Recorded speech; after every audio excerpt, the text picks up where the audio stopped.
Muy buenas noches, amigas, amigos, familia Sin Censura. Ya estamos cerrando este miércoles 10 de mayo. Muchas felicidades de nuevo a todas las madres, sobre todo, pues aquellas que se conectan y siguen las transmisiones de Sin Censura. Ya lo sabe, estamos con este nuevo horario de lunes a viernes, de las 11 de la noche a la medianoche, concluyendo el día con ustedes, compartiéndoles la mejor información, con los mejores invitados, con los mejores temas, pero antes que nada, ya sabe, ayúdenos a compartir la transmisión, ayúdenos a suscribirse a todos los canales de YouTube de Sin Censura y ayúdenos a seguir todas las cuentas oficiales en todas las plataformas que aquí les vamos a presentar.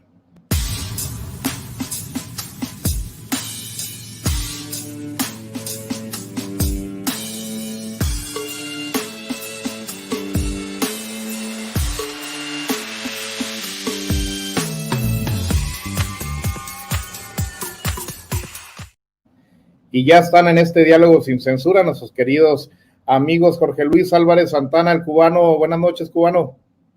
¿Qué onda, Marce? Buenas noches a todos. Feliz Día de las Madres ya a todas las madres de México y del mundo y de Chihuahua.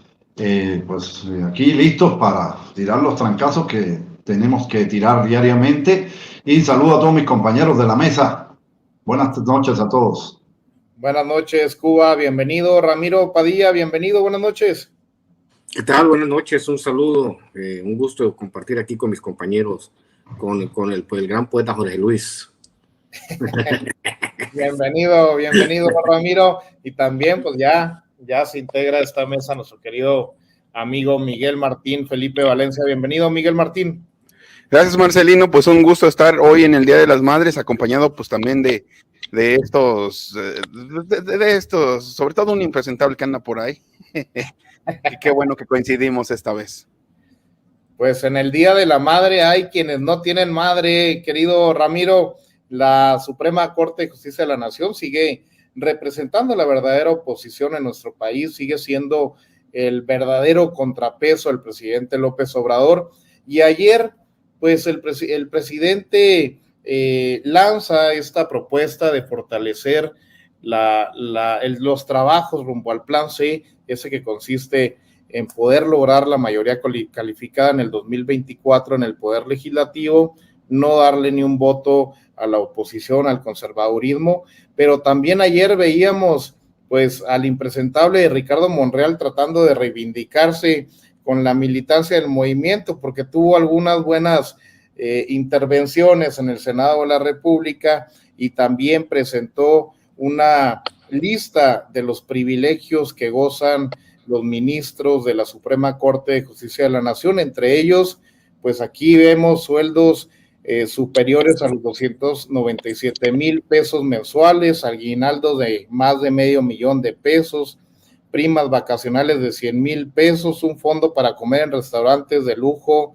por más de 723,000 pesos anuales, comedor especial en la Suprema Corte de Justicia de la Nación, donde pueden ordenar a la carta alimentos y bebidas alcohólicas, y así se va estos ministros que pues verdaderamente no tienen madre, Ramiro. Es que hemos hablado de la crisis que se vive, sobre todo en la burocracia dorada.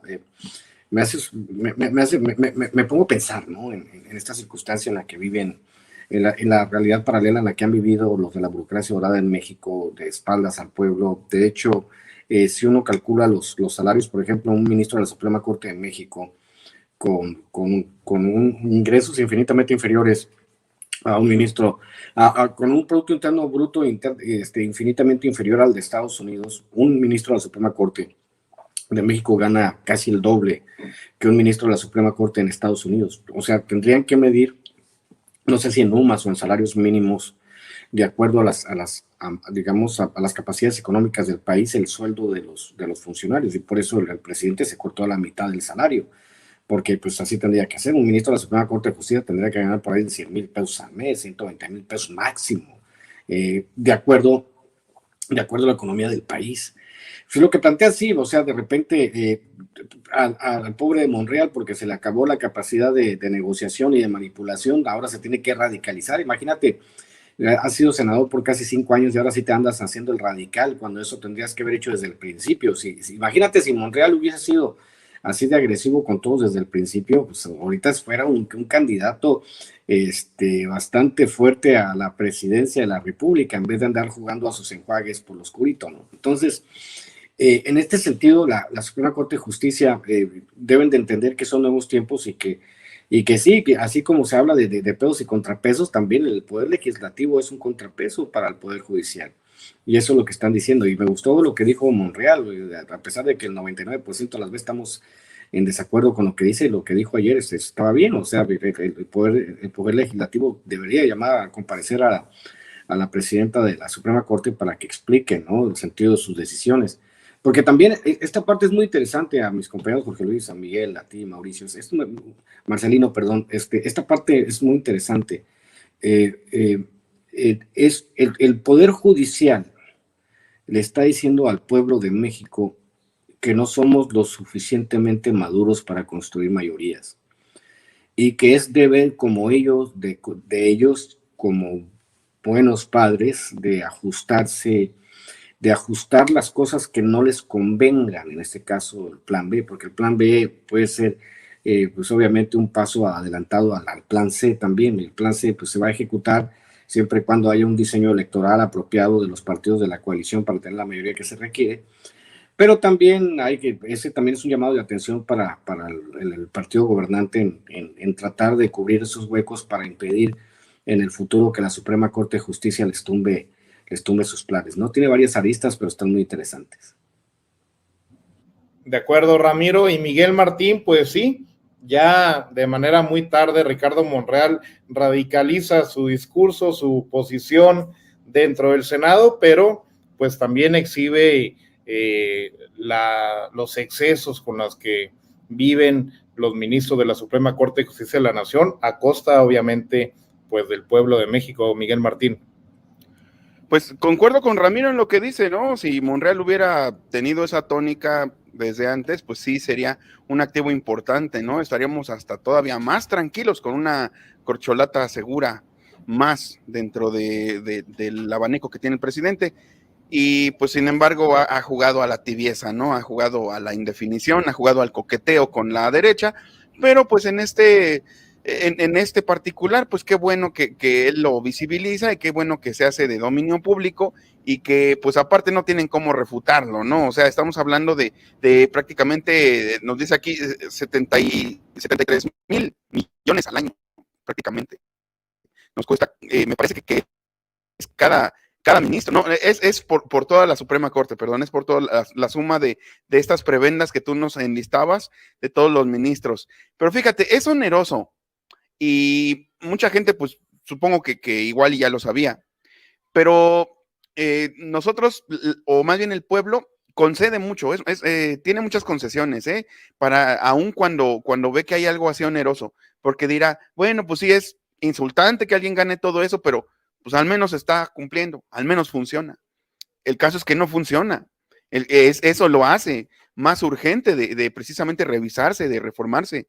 El caso es que es un gasto sumamente oneroso, sumamente escandaloso para los tiempos que corren y aparte, pues que está en total contraposición con la doctrina de austeridad del presidente, ¿no? O sea, cala más, porque pues ya lo ha dicho el presidente, no puede haber un pueblo pobre y un gobierno rico, y en este caso, pues un poder judicial ultra rico, ¿no? Que está totalmente fuera de proporción, que pues hasta da cosa, o sea, es dinero que muchos nunca vamos a ver junto y pues ni falta que nos hace, la verdad, ¿no?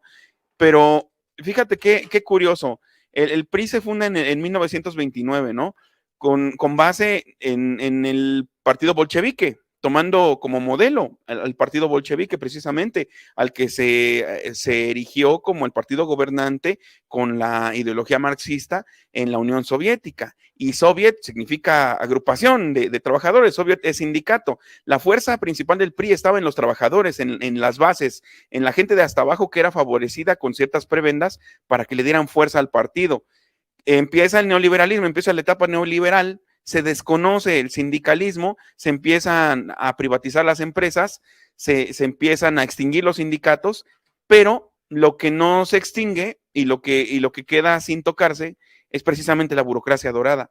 y así como los sindicatos se fueron enflacando, así como las paraestatales se fueron acabando, fue creciendo en gran medida la cantidad de prebendas de la burocracia dorada, y sobre todo que se crearon ciertas lagunas, precisamente lagunas donde nadie puede meter mano, donde resulta que nadie puede meter mano tan fácil, porque precisamente incluso este modelo bajo el cual el presidente solo propone a ciertas personas, a ciertos posibles magistrados para la Suprema Corte, pero el Congreso dispone, pues es precisamente el jueguito que armó el PRI durante todo su régimen, y por eso es que ahora hay esa discrepancia, por eso es que ahora sí puede haber disonancia entre lo que dice el presidente y lo que dice el Congreso, y sobre todo la parte de la oposición, porque no estaba planeado, porque nos dejaron, esa es la herencia del PRI, ya eran acuerdos, ya estaba hecho, ya eran dedazos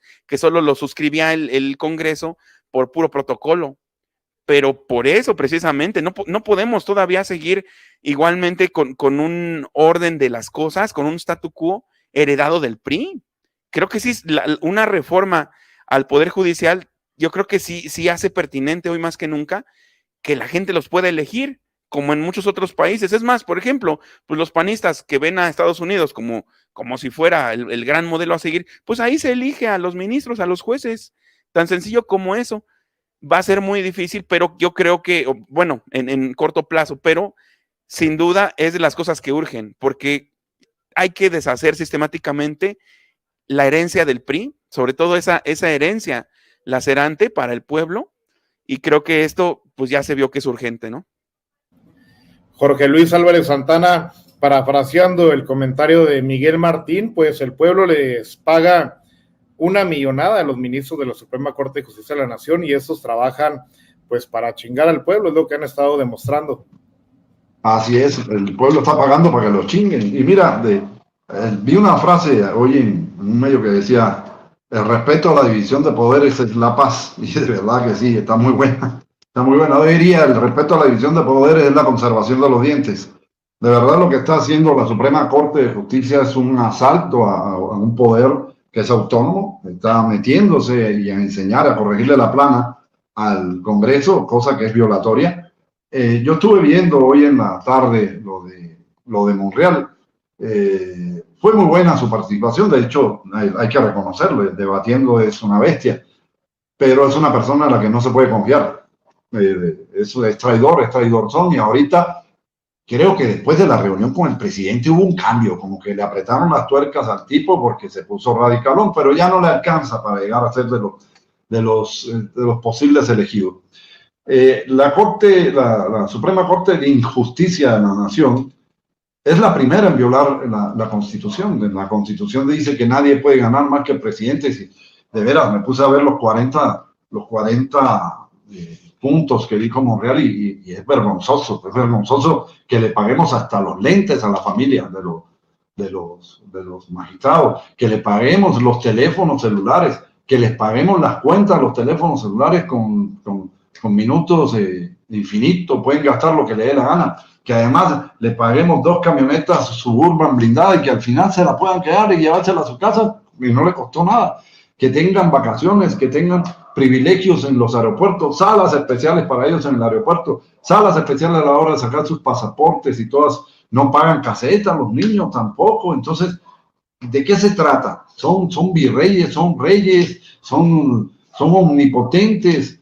No puede seguir eso así, es un escándalo, es una vergüenza, es vergonzoso, es penoso que el pueblo de México tenga una Suprema Corte de Justicia que muestre tanta riqueza cuando hay un pueblo que está pasando mucho trabajo en México, cuando hay indígenas en la sierra que mueren los niños por una diarrea. Es increíble que pase esos servicios médicos para ellos, todas las prebendas, y el pueblo jodido. Eso es injusto.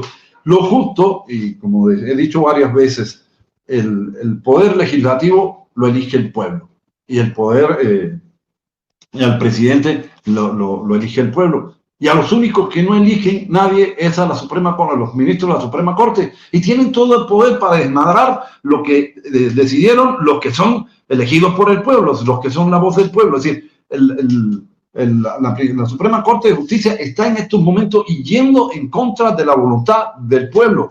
Por tanto, si van en contra de la voluntad del pueblo, hay que llamarlos con el nombre que se merecen: traidores a la patria y traidores al pueblo, porque el pueblo es la patria. Entonces, yo creo que no hay otra manera de llamarlo. Son unos corruptos, son unos vendidos.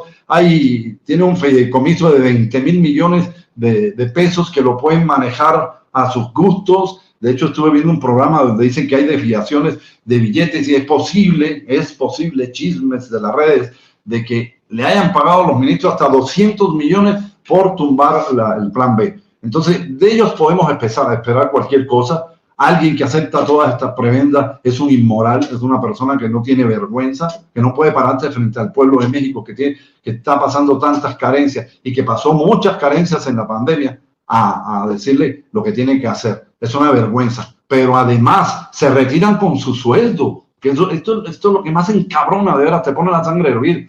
Se retiran casi con su sueldo completo. Los legisladores no se retiran con sueldo, y estos tipos sí. Pero no solo eso, se le ponen 2 ayudantes pagados por el pueblo también para que los tengan durante todo el tiempo. Y todo lo que gasten en sus casas, en reparaciones, en cámaras de video, todo lo paga el pueblo. Son perdón la palabra, unos pinches parásitos que están viviendo a costa de este país y de este pueblo, que hacen mucho esfuerzo para salir adelante. De verdad, si tuvieran vergüenza, debían renunciar a todo, pero como no la tienen, porque lo que pasa es que estos tipos los ha puesto el PAN, y si ustedes saben que todo lo que toca el PAN lo corrompe, todo lo que toca lo vuelve polvo, lo decimos los estómagos, lo que lo tocan lo hacen mierda, así son. Entonces, no hay manera de que haya algo puro o limpio dentro de la Corte, de la Corte, cuando fue elegido por los panistas, que han sido los mayores corruptos, donde más corrupción ha habido en los gobiernos del PAN, entre Fox, que hizo su rancho, y Calderón, que se robó los millones de chelillos de Llevón, más todo lo que se robó y todos sus negocios con el narco, y García Luna. Entonces, ¿qué podemos esperar de una Suprema Corte elegida de la mayoría por el PAN? Que se lo entregó el PRI. El PRI le entregó la Suprema Corte de Justicia de la Nación al PAN. Entonces, no podemos esperar florecitas y bellezas de estos marranos. Y el Poder Legislativo, Cuba, como bien dices, pues actualmente está conformado por una amplia mayoría de legisladores de nuestro movimiento, pero Ramiro, pues en efecto el Poder Legislativo es la representación del pueblo de México. Los cabrones del PAN ya lo están declarando en las redes sociales, hicieron algunas entrevistas en contra de esta propuesta del presidente López Obrador, que ya venía integrada en el Plan A, en esa reforma electoral que ya había presentado el mismo presidente, pero en esta nueva propuesta de reforma que enviará en septiembre del próximo año, viene de nuevo lo que ya están comentando ustedes, el poder darle la oportunidad a la ciudadanía de elegir a los integrantes del Poder Judicial, pero los panistas, la oposición, pues no quieren ni democracia directa ni representativa, no, pues no sabemos ya qué es lo que buscan y qué proyecto puedan defender rumbo al 2024, o ya dejémoslo para el 2030, Ramiro. Fíjate que ahorita estaba viendo una tabla, la que presentó el presidente en el 2022, con el comparativo, ¿no?, de los salarios de los ministros de la Suprema Corte en pesos, y en Estados Unidos un ministro de la Suprema Corte gana 4,708,000 pesos. En Canadá, 2,433,000. En Alemania, 3,669,000. En México, 6 millones, casi 7 millones, 6,766,000 pesos. Sudáfrica, 3,600,000. Y en Chile, que tiene, en Chile el salario mínimo mensual, que es como de $550, y que acá es de $350, o sea, se ganan $200 más al mes. En Chile el salario mínimo anda alrededor de los 10,000 pesos. En Chile, un ministro de la Suprema Corte gana 1,715,000 pesos. Para que te des una idea. Si de acuerdo a los valores de los salarios mínimos, si le pagase el salario a los jueces de la Suprema Corte, entonces calculando así rápido, tendría que ser de 1,5 millones de pesos al año lo que tenían que ganar los ministros de la Suprema Corte, no la barbaridad que están ganando ahorita. En Brasil ganan 2,390,000, que también es una situación parecida, ¿no? En Italia 1,120,000 pesos ganan, o sea, para que se den cuenta que ser juez de la Suprema Corte no es un asunto económico, sino de amor por el país, pues, de querer que las cosas funcionen. Y de repente ver esos fideicomisos multimillonarios que todos, o sea, que es una parte de lo que detestan los conservadores mexicanos, que ya no pueden manotear. O sea, se hablaba fíjate, tú hablas de fideicomiso de 20 mil millones de pesos, pero por ahí se dio la cifra de que había cerca de 840 mil millones de pesos perdidos en fideicomisos. Imagínate la cantidad de saqueo, imagínate que tú agarras 2,000 millones de pesos de un fideicomiso, los pones a trabajar por intereses, pues vives como rey toda la vida. Se rumora que algunos hijos de expresidentes, que no voy a mencionar quiénes son, pero su papá sustituyó a Colosio, de eso viven, de los fideicomisos. Entonces, la otra parte, que es la de hacer que el pueblo elija a los ministros de la Suprema Corte, me parece muy acertada. Por ahí yo tenía una conversación con alguien ayer y me decía, no, pues que no va a funcionar. Pues le dije, a ver, le vamos a calar primero. Si no funciona, regresamos al mecanismo que teníamos. Pero tenemos todo el derecho como mexicanos de experimentar nuevas formas de democracia. Eso no implica que vaya a ser un asunto para siempre, ¿no? O sea, vamos a ver, vamos a cambiar la Constitución el próximo año, vamos a elegir jueces de la Suprema Corte de Justicia que estén más apegados, que sea la gente la que decida a quienes, de acuerdo a sus perfiles, pueden ocupar los asientos de la Suprema Corte de Justicia. Y si en 5, 10, 15, 20 años no funciona, pues volvemos al sistema que teníamos o lo mejoramos. Pero ¿por qué negar de principio que pueda haber opciones para escoger a los ministros de la Suprema Corte de Justicia, que obviamente todos sabíamos que eran cuotas que tenía la derecha para preservar sus intereses?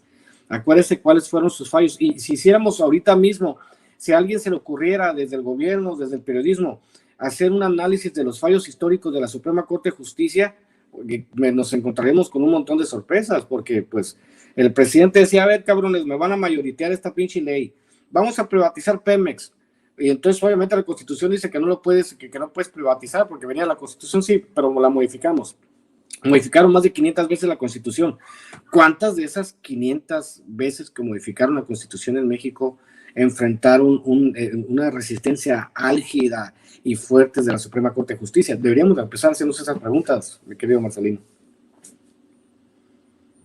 Así es, Ramiro, y bueno, pues también algo que hay que tener presente y muy visible en los próximos días es estas manifestaciones que se están convocando en torno a la Suprema Corte de Justicia de la Nación, pensando que podemos echar a andar el plan C en 2024, puede tener éxito, podemos lograr esa mayoría calificada dentro del Poder Legislativo, pero también la Suprema Corte de Justicia de la Nación, echando atrás este plan B de la reforma electoral del presidente López Obrador, pues ya es un precedente para que en estos próximos meses puedan intentar echar abajo varios avances de la transformación. Miguel Martín. Pero fíjate que el proceso yo creo que ya es irreversible. Hemos estado comentando, ¿no? En muchas ocasiones que cada vez se politiza más gente, y yo lo pongo de una manera pues casi exponencial, ¿no? Que hoy se politizan 2, mañana 4 y pasado mañana 8. Y politizarse pues no implica necesariamente a lo mejor irse a la izquierda, pero sí estar más al tanto de saber dónde te toca estar, ¿no? Por tus convicciones, por tu modo de vida o el grado de interés que tengas en la otra edad, porque pues la derecha tradicionalmente es individualista, pues entonces vas descubriendo dónde te toca. Entonces, pues entre más gente está involucrada, pues más gente vota, más gente exige fuera de periodos electorales, que eso sí es la genuina ciudadanía, porque hay que entenderlo bien. Esta es una cuestión hasta de irnos a nuestras clases de teoría política, porque estas personas, por ejemplo, los de sociedad civil, estos que tienen las organizaciones no gubernamentales detrás de las cuales se esconden los partidos, ellos dicen que ellos son los ciudadanos y dicen, tenía que llegar López Obrador al poder para que nos empoderáramos los ciudadanos, haciendo una distinción como que ciudadanos son ellos, pero el pueblo es esa masa ignorante que vota por López Obrador y por Morena, ¿no? Esos chairos iletrados. Pero en realidad ciudadanía, más bien en teoría política, tiene que ver con el grado de involucramiento de la población en la toma de decisiones. Es decir, para ser verdaderamente ciudadanos, necesitamos un Estado que nos ponga enfrente figuras como la revocación de mandato, precisamente como el referéndum, como la consulta, y no nada más a ir a las urnas. Entonces, la gente demanda eso, la gente de abajo, el pueblo quiere acceder verdaderamente a ser ciudadanía, a tener todos esos mecanismos, y no los hay en este momento, no los hay porque no han querido, no quiere el INE, porque ha desinflado las iniciativas del gobierno, en concreto, por ejemplo, el juicio a expresidentes, la revocación de mandato, la han desinflado mañosamente, pero la gente exige en redes sociales, exige en las calles, la gente, digamos que está descubriendo verdaderamente la lucha social, está descubriendo el activismo, mucha gente. El activismo no era tradicionalmente de masas aquí en México, y ahora se está volviendo pues algo normalizado, algo cotidiano, el hablar de política ya no es un tabú. Entonces, pues con este caldo de cultivo, pues más gente va a votar. Si fue una votación sin precedentes, la que hubo sobre todo en el 2018, pues la que se venga, por ejemplo, aquí en el Estado de México, pues va a ser apabullante, por cierto, el triunfo de Delfina. Y no se diga en el 24, y yo no dudo que se logre la mayoría calificada, porque todavía más gente se va a politizar, todavía más gente va a despertar, más conciencias van a despertar.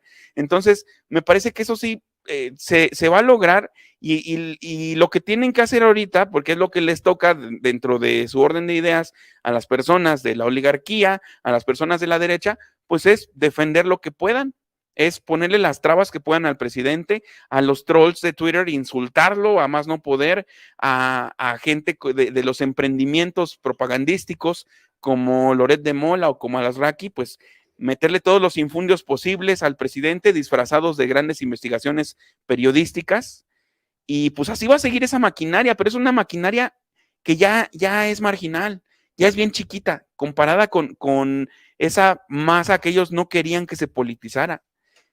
Nos los estamos comiendo como población politizada, como pueblo politizado o sabio, como dice el presidente, nos estamos comiendo a toda esa maquinaria que puede ponernos algunas zancadillas, pero el proceso es irrefrenable. Entonces yo no es que confíe, sino es que estoy seguro en vista de los acontecimientos recientes, de cómo se ha dado este sexenio en materia de politización de las masas. Yo estoy totalmente seguro de que el plan C se va a concretar, y de que en algún momento, tal vez no tan lejano, tiene que haber ya una reforma al Poder Judicial, y todas las reformas que se necesiten. Por supuesto que la electoral también es necesaria, porque también necesitamos que los paisanos voten con su pasaporte, y eso no se olvida, y eso también lo echaron para atrás, y así fueron los panistas a pedir el voto allá a Estados Unidos. Entonces, en vista de cómo se ha desarrollado el sexenio y de cómo ha respondido la población al mensaje obradorista, yo estoy muy seguro de que el plan C se va a lograr.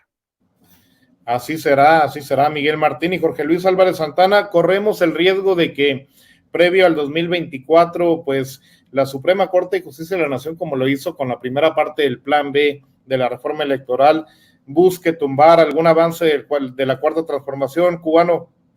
Sin duda que lo va a tratar de hacer, sin duda. De eso tenemos que estar preparados, porque lo van a tratar de hacer. Ya les agarraron el gustito. Es como cuando el perro prueba el huevo, perro huevero, que le quemen el hocico. Mira, lo van a tratar de hacer, pero le viene el mundo encima. ¿Por qué? Ya se están, como están diciendo, manifestaciones a tomar la Suprema Corte de Justicia. Se está haciendo en Veracruz y en varios lugares, y eso es peligroso, es muy peligroso. Pero es lo que se buscaron por ir en contra del pueblo. El tigre es muy grande, y con lo que dice Miguel es cierto. Ya tenemos un pueblo muy politizado, ya no tenemos al pueblo ignorante que puedes dominar, ya es un pueblo que ve las mañaneras, que ve a los youtubers, porque hay otra cosa. Las redes sociales han sido, como dice Andrés Manuel, las benditas redes sociales han sido una manera de politizar este país. La mañanera, en todas las redes sociales importantes transmiten la mañanera, casi todo el mundo está viendo la mañanera. Es un punto de información más que los periódicos. Voy a los super y veo los periódicos a las 6 de la tarde, los de la mañana, ahí están, nadie los compra. Y el que los compra es para volver regalo o para volver algún cristal que no se le rompa. Pero vamos a lograr en el 24, no 334 diputados para tener la mayoría calificada, vamos a lograr más y más de 96 senadores. Y entonces le digo a Miguel, a Ramiro y a ti, Marce, ¿cómo estaría toda madre ver a los aspirantes a ministro de la Corte haciendo campaña como los diputados, como los senadores, como los candidatos? Estaría de poca madre verlos haciendo eso. Eso sería maravilloso, que vayan a convencer al pueblo de que ellos son puros, de que vayan a convencer al pueblo de que ellos son los mejores para eso. Hay que ponerlos a hacer campaña a ras de tierra, como lo hizo el presidente, como lo hacen muchos diputados, por lo menos de este lado. Pero hay que ponerlos a hacer eso para que sientan, para que se den baños del pueblo, para que vean lo que está pasando en el país. De verdad, el 24 es muy importante y el Estado de México ahorita es fundamental porque esa es la premisa de la pataliza, ¿eh? La premisa. Y les digo, después de las elecciones del 24 ya no vamos a dar vitacilina, ya no va a ser efectiva. Vamos a dar Nixon para las hemorroides y sus salvaviditas para que se sienten y no les moleste porque no se van a aguantar el coliflor, no se lo van a aguantar porque lo van a perder en las elecciones, porque se lo merecen, porque es lo que han logrado con toda la bola de traiciones, toda la bola de corruptela que me han hecho este país. Así es, Jorge Luis y Ramiro, pues en esta mañanera breve que tuvimos hoy, 10 de mayo, que pues sobre todo se llevó el tiempo este concierto que brindó María Inés Ochoa, hija de Amparo Ochoa y Eugenia León.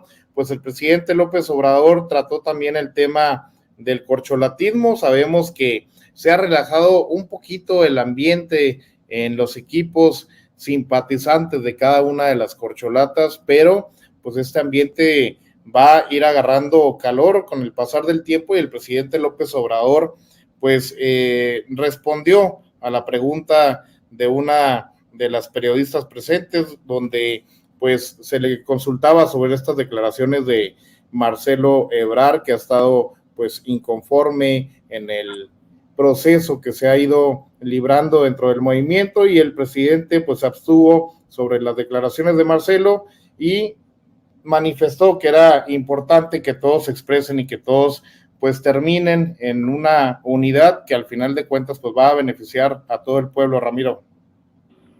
Es que el asunto es que sí, es claro que el presidente es el primero que dijo que habría que respetar el proceso de las encuestas. Me parece que sí, pues obviamente los que tienen aspiraciones legítimas de contender, porque obviamente nosotros sabemos que el próximo presidente de México va a salir de esta encuesta de Morena, no hay otra. O sea, la verdadera elección presidencial va a suceder en 2 o 3 meses cuando se haga la encuesta.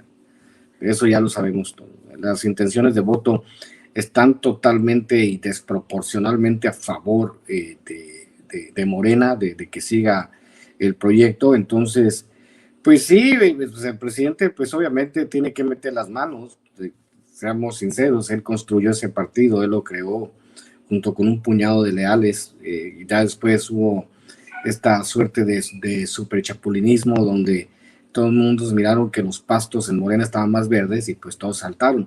Pero me parece que sí es una circunstancia importante que como dijo el presidente, ¿no? Que tiene libertad de expresarse, pues de eso se trata el asunto y de cuestionar la encuesta. A mí me parece que es sano cuestionar y no nomás aceptar, ¿no? Decir, bueno, ¿qué criterios se van a utilizar para la encuesta a presidente? Porque pues si va a ser una encuesta interna, pues también se debe tener mucho cuidado con la metodología para que no salgan con un candidato como Guadiana en Coahuila o como Clara Luz en Nuevo León. O sea, de cierta manera, si ya hay antecedentes, pues de que Mario Delgado tendría que revisar a fondo los métodos de las encuestas. Y sí, pues queremos que el que gane la encuesta, que todos los se pongan detrás del candidato o candidata y que digan, vámonos recio, porque es más importante el país que nuestros egos, mi querido Marcelino. Así es, Ramiro. Miguel Martín, Felipe Valencia, ¿respetarán, tomarán esta actitud que nos comenta Ramiro, pues todas las corcholatas, ya finalizando el proceso de encuestas dentro del movimiento? Pues esperaríamos a que sí, ¿no? Porque de entrada hay una especie de preselección, a lo mejor no cantada, no verbalizada, pero de entrada pues están hasta arriba aquellos a quienes el presidente les ha ido otorgando la confianza. Los que no, pues se cortan solitos. Los que de entrada ya están predispuestos a no aceptar, pues se van cortando solitos.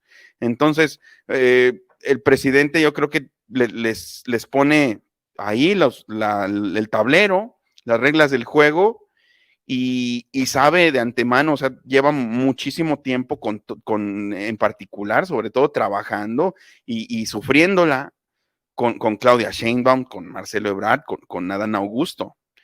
Y lo han acompañado, hay que decirlo, pues también en las buenas y en las malas, ¿no? En las muy malas, y sobre todo pues desde el proceso del desafuero, por ejemplo, o en el fraude del 2006, o en la siguiente campaña del 2012. Entonces, pues algo les debe en este sentido, ¿no? Les debe por lo menos el beneficio de la duda, mucha confianza que también pues se la han sabido ganar, y ellos a su vez han ganado la confianza del presidente.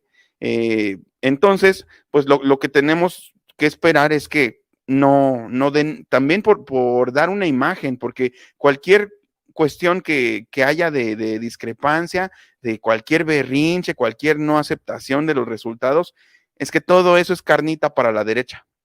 Entonces, tienen que estar conscientes de eso, del mensaje que proyecten, del mensaje que estén enviando, y por eso es que precisamente la derecha en algunos momentos anda diciendo, ya ven, en Morena todos se pelean, en Morena se están destrozando los unos a los otros. Entonces no hay que alimentar esa narrativa, porque aunque la gente esté politizada, de todos modos puede haber algunos sectores donde eso defina la intención de voto, aunque no nos lo parezca así a los sectores que estamos más metidos en el ajo, pero sí hay gente que todavía es susceptible a este tipo de mensajes. Dicen, no, yo no votaría por esos porque hacen berrinche, porque no hay unidad, porque si no aceptan los resultados, entonces, ¿cómo va a ser cuando sea presidente?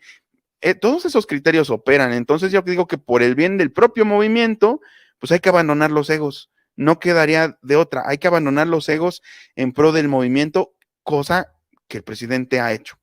Cosa que el presidente ha dicho en algunos momentos, yo ya no me pertenezco, le pertenezco al pueblo, ¿no? Entonces, pues que lo piensen igual, que aunque sean nada más candidatos o precandidatos, que piensen que no es por el poder, que no es por el presidente, que es por la gente que tanto confía en que haya un verdadero cambio, que piensen en la gente antes de cualquier berrinche, antes de cualquier discrepancia, que piensen en la gente, que abandonen totalmente el ego. Sé que es una cosa que se dice muy fácil, pero pues es lo que tendrían que hacer tomando el ejemplo del presidente. Privilegiar el proyecto, el movimiento y obviamente al pueblo de México. Jorge Luis Álvarez Santana, pues esperemos eso hagan todas las corcholatas ya en este proceso caldeado que se está dando. Mira, yo creo que sería lo mejor, porque si no va a pasar lo que está pasando en Coahuila. Es peligroso. No se pierde la elección, pero sí dividiría un poco a la izquierda. Yo creo que esto que está pasando con la Suprema Corte va a provocar una unión de las corcholatas. Yo creo que van a andar todos muy juntitos haciendo equipo. Y lo que tenemos que hacer todos los que estamos en este movimiento es apoyar al que salga. Y si no es que te gusta, pues es el del movimiento y fue el que salió, y eso es lo que hay que hacer. Eso es lo decente, eso es lo que tenemos que hacer todos los movimientos. De hecho, cada cual de nosotros tenemos a quien nos gusta de las corcholatas. Yo tengo mi favorito, no lo voy a decir aquí, pero tengo mi favorito y los que creo que tienen la posibilidad. Así cada mexicano o cada persona que esté con nosotros en el movimiento va a tener su candidato, pero sí hay que estar preparado porque la derecha va a tratar de bombardear este proceso de la encuesta. Yo creo que el partido tiene que hacer muy buen trabajo con la encuesta, ser muy claro, muy transparente en cuanto a esto. Yo creo que sí se puede lograr. El 24 está de este lado y ni con el peor de los candidatos nosotros nos gana la derecha porque ellos no tienen nada, tienen puro, imagínate a Krill. Eso ya es un dinosaurio, no es un dinosaurio, es un estegosaurio. Tienen por el lado aquí en la otra, tienen a varios. Lili Telle, por favor, Lili Telle, presidenta de México, ¿con quién compite eso? No compite ni con ella. Entonces la derecha tiene la caballada muy flaca, muy flaca. Y nosotros tenemos la bendición de tener corcholatas que están muy poderosas, con cualquiera ganan, con cualquiera, menos con Monreal, pero con cualquiera ganan. con cualquiera, incluyendo a Noroña, que también es muy bueno. Entonces, yo creo que la unidad es lo que hay que cuidar ahorita, hay que cuidar mucho el proceso, mucho el proceso, ser muy claro en los procedimientos para que no haya la menor duda y que si gana el que gane, a ese hay que apoyarlo. Y eso es lo que hay que mover ahorita en la militancia y mover en los sectores de la población. El que gane de Morena es el que va a seguir el proyecto del presidente. Nadie, y vamos a analizarlo así, nadie que gane de Morena puede dejar o apartarse de la 4T, porque inmediatamente la gente lo va a destrozar. La gente ya se acostumbró a un presidente que va a ser muy difícil de olvidar hasta para nosotros. El momento que Andrés Manuel se vaya, que diga hasta aquí, ya es mi retiro, a muchos nos va a doler, mucho vamos a extrañar, porque un hombre como ese nace cada 1000 años.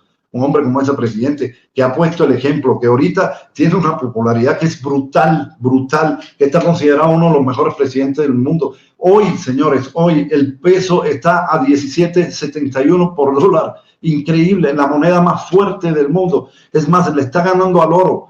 ¿Qué se logró eso? La disciplina fiscal, la disciplina de este gobierno. Eso tienen que seguir las corcholatas. Y yo creo que se aparte de ese camino va a durar muy poco. Y ahora con la revocación de mandato se va. Que ha hecho Andrés Manuel, que ha hecho junto con el pueblo, porque lo ha hecho así, junto con el pueblo. Yo creo que tiene que seguir este proyecto, tiene que seguir la obra de este gran hombre que de verdad, no lo digo lo conozco personalmente y es un gran tipo, es un gran líder de los pocos que ha habido en el mundo. Yo digo que México tiene la bendición, tiene una gran bendición de tener un presidente como este, un presidente que es humanista, un presidente que su patrón y su único dueño es el pueblo, es el que lo lleva por el camino, es al que él le rinde cuenta, al que él le rinde pleitesía. Él no le rinde pleitesía al dinero ni a top bolas de marranos de la derecha. Tenemos un gran presidente y ojalá y además muchos países de América Latina lo dicen, su gente que quisiera tener un presidente como Andrés Manuel López Obrador. Jorge Luis Álvarez Santana, me quedo con usted porque en las redes sociales hay mucho movimiento, muchas dudas sobre el fin del título 42 y usted con su experiencia migratoria pudiera aclarar qué viene el día de mañana, qué sucede con la comunidad migrante en Estados Unidos.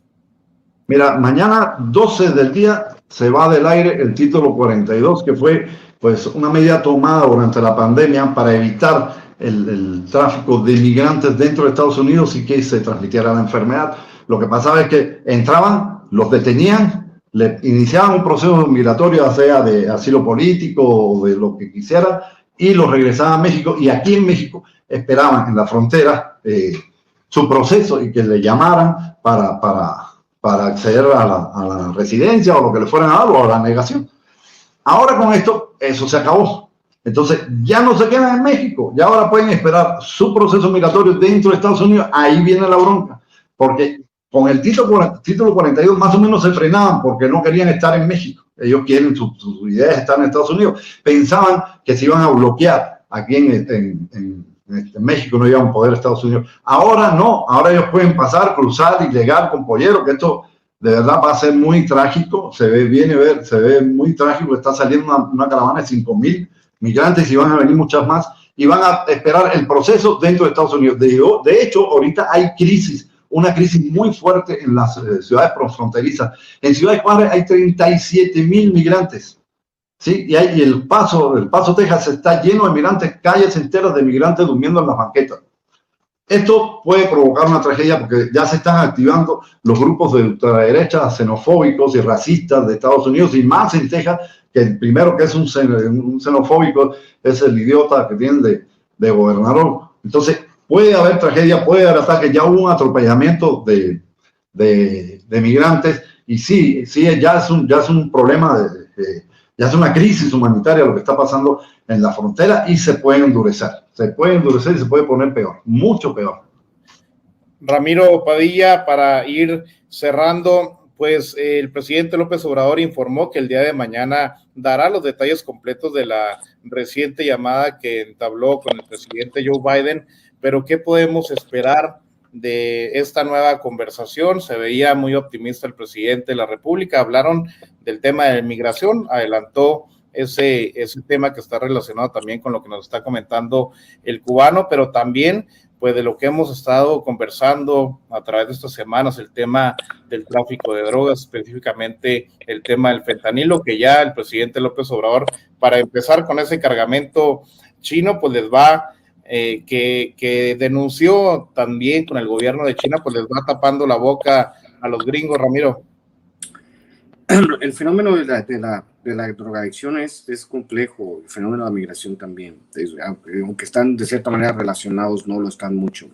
Se ha comprobado que más del 80% de las personas que trafican fentanilo son ciudadanos norteamericanos, que de hecho hace poco una jefa de la policía de por allá al norte de California o por allá al lado de San Francisco era una de las mayores traficantes de fentanilo, ¿no? Entonces, la hipocresía de los Estados Unidos en el sentido, en el migratorio, en el sentido del tráfico de drogas, que son los dos temas, en el sentido de la migración, porque al cerrarle la llave a los que pedían asilo, que es un derecho constitucional que se tiene en Estados Unidos, han de recordar que es un derecho que tienen los migrantes.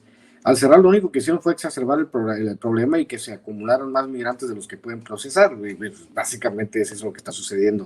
Por eso hay tanta gente, ¿no? Y nosotros pues no somos, de cierta manera, pues aunque el Instituto de Migración, como ya está aprobado, está totalmente podrido, por algo se le está haciendo una causa penal al director, pues también es cierto que nosotros tenemos que reconocer a nuestros hermanos centroamericanos, sudamericanos y de cualquier parte que vengan, ucranianos, rusos, senegaleses, haitianos, todos los que vengan, pues son nuestros hermanos y tenemos que tratarlos acorde, ¿no?, a esta circunstancia.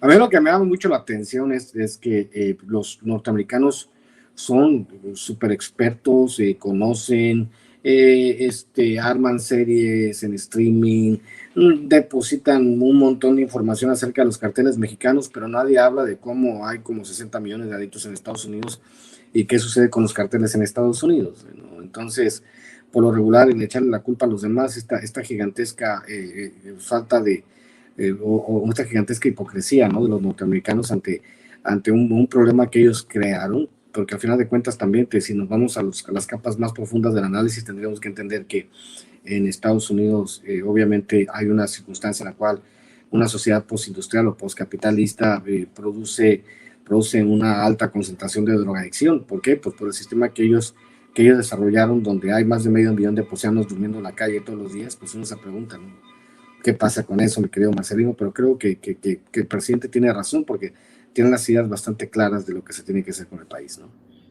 Bastante claras. Miguel Martín, pues, ¿qué podemos esperar de el informe que mañana presentará el presidente López Obrador de esa reciente conversación con el presidente Biden? Pues fíjate que en general me gusta cómo ha llevado el presidente la política exterior callando bocas, cómo ha tenido la razón en cuanto a que la mejor política exterior es la política interior. Cómo ha sino que se ha empeñado en proyectar una imagen de credibilidad que verdaderamente homologue a México con el resto de países. ¿Por qué? Porque pues antes no se tomaban en serio a México y básicamente se le tildaba de que es un país corrupto, y entonces pues se le trataba pues dándole el avión, ¿no?, con cierta condescendencia. Y creo que el presidente se ha puesto realmente como un homólogo, y no en el sentido que lo ponen los panistas, por ejemplo, las personas de la derecha, que ven como superiores a los mandatarios de otros países, que dicen que, por ejemplo, tenemos un indio macuspano que nunca va a estar a la altura de Justin Trudeau o de Joe Biden o de Emmanuel Macron, ¿no? Que esas son aseveraciones estúpidas, absurdas, porque en realidad ellos mismos sí lo reconocen. En realidad estos presidentes sí lo reconocen, y entonces creo que por primera vez se atacan los problemas de manera conjunta, por fin, y paradójicamente el presidente pues no tiene que hablar inglés para ello, ¿no? Es una cuestión que nos está dando una lección, y creo que nos está deconstruyendo, o está deconstruyendo más bien a muchas personas que tenían fosilizada esa imagen de que el gran estadista era un hombre de mundo, ¿no?